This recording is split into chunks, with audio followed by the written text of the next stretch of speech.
আজকে আমি গাজরের হালুয়া বানাচ্ছি। দেখো গাজরের হালুয়া বানাতে কি কি লাগে। গাজরটা প্রথমে আমি কুড়িয়ে নিয়েছি, তারপর এতে দেব কাজু, কিশমিশ, এলাচ, আমুল দুধ, ঘি, চিনি আর গাই দুধ।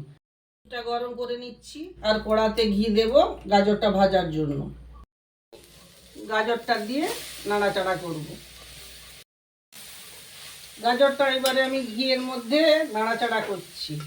আমার ভালোভাবে নেড়ে চেড়ে ভাজা হয়ে গেছে, দিয়ে আমি এটা তুলে নিচ্ছি কাঁচির মধ্যে। তার মধ্যে একটু ঘি দিলাম অল্পটুকু, কাজুটাকে ভেজে নেব একটু এর মধ্যে। এই গাজরের মধ্যে দিয়ে দিলাম। দুধটা আমি কড়ার মধ্যে ঢেলে দিলাম, কারণ এটা ছোট জায়গা তো এটাতে দেরি হবে। সামান্য আমুল দুধ গুলে নিচ্ছি, ওই দুধের মধ্যে অ্যাড করে দেবো। দুধটাকে মিক্সড করে নেব। দুধের মধ্যে এলাচগুলো ফিটিয়ে দিয়ে দেব, আর কিশমিশ ভেজানো ছিল কিশমিশগুলো দুধের মধ্যে দিয়ে দেব।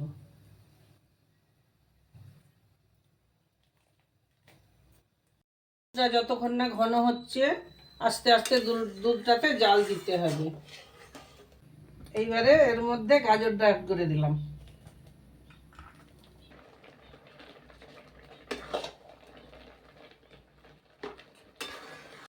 এর মধ্যে চিনি অ্যাড করে দিলাম। হালুয়াটা ঢালার আগে থালাতে আমি একটু ঘি মাখিয়ে নিচ্ছি। হালুয়াটা আমার রেডি হয়ে গেছে। এইবারে থালার মধ্যে তুলে নিচ্ছি গাজরের হালুয়াটা। উপর একটু ঘি অ্যাড করলাম। আমার রেডি। তোমরা বাড়িতে এইভাবে বানিয়ে খেতে পারো, দেখবে খেতে ভালো লাগবে।